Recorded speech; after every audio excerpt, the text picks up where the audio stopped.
2009 to 2014 Ford F-150 USB SD card port replacement. What's up, everybody? I'm in a 2013 Ford F-150. I'm going to show you how to replace this little port assembly right here. You want to get yourself a blue little plastic pry bar.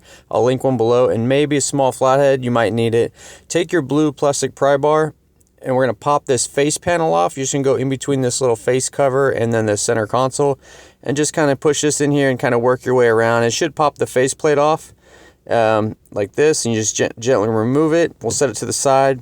The USB port assembly has these 4 little tabs on the sides. There's one right here, and then 2 on the other side as well. If you just compress one of those and push this thing upwards, it should unlock and just come out pretty easy like that.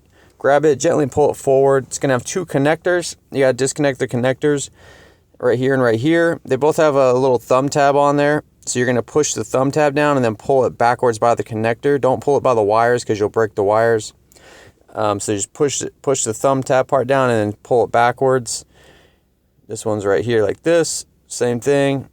Try not to let the wire harnesses fall back in the center console. Here's the part. Get your SD card out of here. This is for your map. Save this for your new one. Here's the part number right here. They do sell this on Amazon. It's about 78 bucks. I will link it below. And it has the part number right here. So this is the correct one for this vehicle. Also, I'll link a new map card too.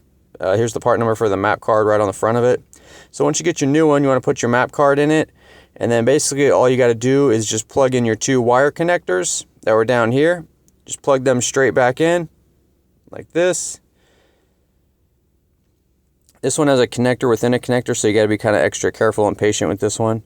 Make sure it gets in place. And then we're just going to put this guy back in how he was, like that. Should snap into place, and then we'll put the face cover back on. Make sure this goes in evenly. And then we'll take our little face plate, face cover, and put it on like this. And then that's it, guys. You're all done. Alright guys, that's all the information I got for you. The rest of the video is just some products and other stuff I got going on. Totally up to you if you want to stick around. I got a 15% off Oxido.com promo code. Now Oxido has a bunch of products, but what they're mostly known for is their really good aftermarket headlights. So if you got an older car, 80s, 90s, 2000s, even a newer car, if it has a bulb, they probably got an upgraded bulb for you. You may have seen aftermarket LED headlights on Amazon, but the thing, I'm not going to say any names, but the thing is they have a lot of issues. Sometimes they start to flicker after a few months, or they get hot and the LED burns off. Oxido headlights come with integrated fans and modules that control all that stuff. So these are plug and play, super easy to put in. These are available on Amazon. You can get them there. However, if you go to the website and use the promo code gearmoauto, you can get 15% off. It's really easy. All you got to do is go to the website on your phone or your computer and then put in what kind of car you have, what year, make and model, you know, that stuff, and then it'll display to you all of the available lights for your vehicle. You can get headlights, tail lights, interior lights. Highly recommend getting some good interior lights. You'll be surprised how bright it is. So just type gearmoauto in at the checkout and you'll get 15% off.